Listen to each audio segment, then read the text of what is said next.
Good morning student.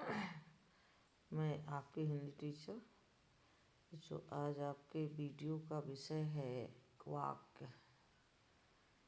आपकी पाठ्यपुस्तक भाषा अधिगम पाठ 11 वाक्य के विषय में आज आप जानेंगे। जैसा अनेक सार्थक शब्दों के समूहों को वाक्य कहते हैं।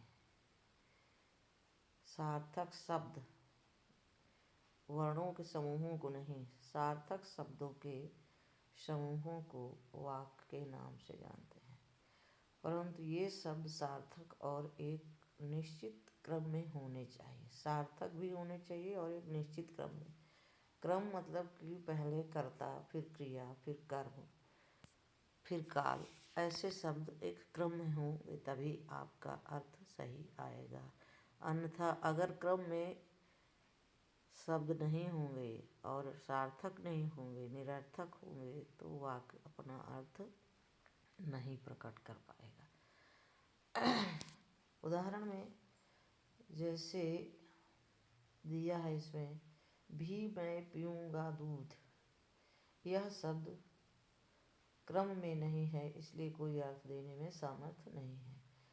इसका सही क्रम में देखिए, इधर आगे मैं भी दूध पीऊँगा, ये सही क्रम में है, अर्थात ये वाक्य अर्थ दे रहा है। जब वाक्य में शब्द सही क्रम में नहीं होंगे तो अपने अर्थ नहीं दे पाएंगे। अब आगे है, वाक्य के दो भेद हैं, उद्देश्य और विधेय। उद्देश्य के अंतर्गत क्या आता है? उद्देश्य वह होता है जिसमें वाक्य में जिसके बारे में कुछ कहा जाए या जिसके बारे में कोई बात बताई जाए, वह उद्देश्य कहलाता है। जैसे पिताजी अखबार पढ़ रहे हैं, तो यहाँ पर उदाहरण में पिताजी क्या है? उद्देश्य है। क्यों? क्योंकि वह या उनके संबंध में बात की जा रही है। और विधेय क्या है? विधेय वह है जो उद्देश्य के बारे में जो बात कही गई है वह विधेय कहलाती है। और इसमें कर्म तथा क्रिया अनिवार्य होता है। जैसे पिताजी, अब यहाँ पिताजी उद्देश्य है, लेकिन यहाँ ये विधेय होने के कारण यहाँ पिताजी मुख्य नहीं है। अब अखबार पढ़ रहे हैं, यानी कर्म, क्रिया और काल। काल में है, पढ़ रहे हैं क्रिया है, अखबार क्या है? कर्म है। तो यहाँ कर्म और क्रिया यानी जिसके बारे में बात बताई गई वह उद्देश्य, और जो बात बताई गई वह क्या है? विधेय है। तो इसे हम उद्देश्य के दो भेद, वाक्य के दो भेद हुए। पहला उद्देश्य, दूसरा विधेय। उद्देश्य वह जिसके बारे में बात कही जाए, और विधेय वह जो बात कही गई। तो यह हो गया। इसके बाद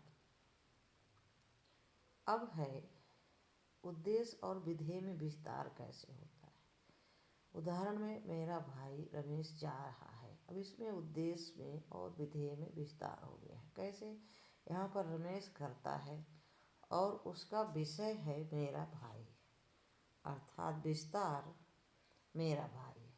अतः मेरा भाई रमेश, यह क्या हो गया? उद्देश्य हो गया। अब इसमें उद्देश्य का विस्तार हो गया।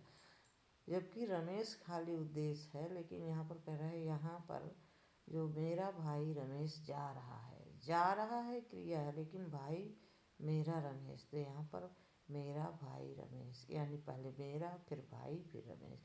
यहाँ तीन शब्दों में उद्देश्य जो है अपनी वो अर्थ को दे रहा है, इसलिए इसका विस्तार हो गया। अर्थात यहाँ पर वाक्य में शब्दों का और अधिक प्रयोग किया गया है। अधिक शब्दों का प्रयोग हुआ, लेकिन उद्देश्य एक ही है, रमेश।